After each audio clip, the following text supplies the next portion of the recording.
Hello.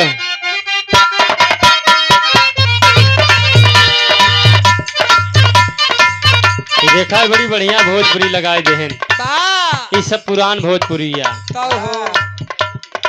आवा चले लूटा हारिया तला दीदी चेन्नैया हिलोर मारे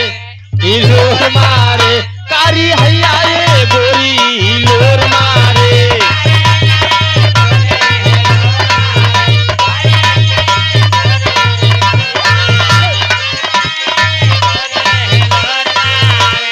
चले लूटा हारिया तला दीदी चेन्नैया हिलोर मारे कारी हैया ये गोरी हिलोर मारे।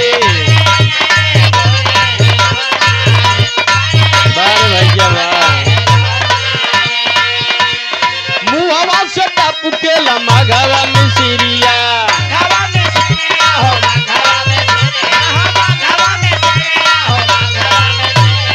जान अंगड़ाई ले लू गम के लगोरिया।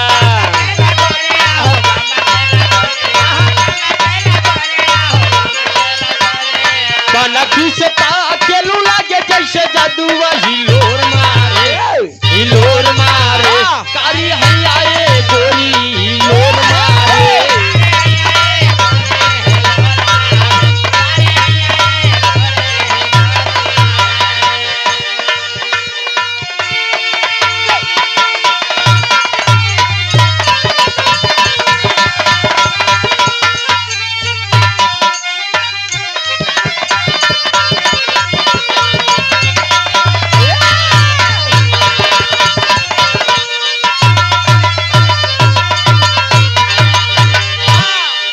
ये देखा एकदम पुरनकी लाग गए मास्टर साहब।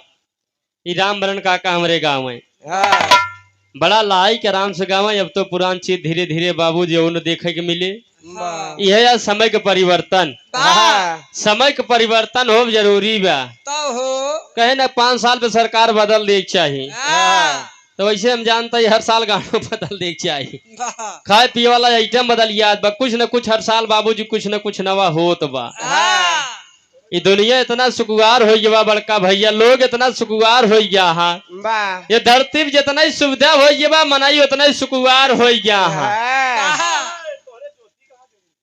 अब एक भोजन करेगा यहाँ। अच्छा हाँ भैया हाँ भैया थेवा मास्टर साहब। देखा मेरे रामबरन काका गाँव में कैसे ए मोरे बाबा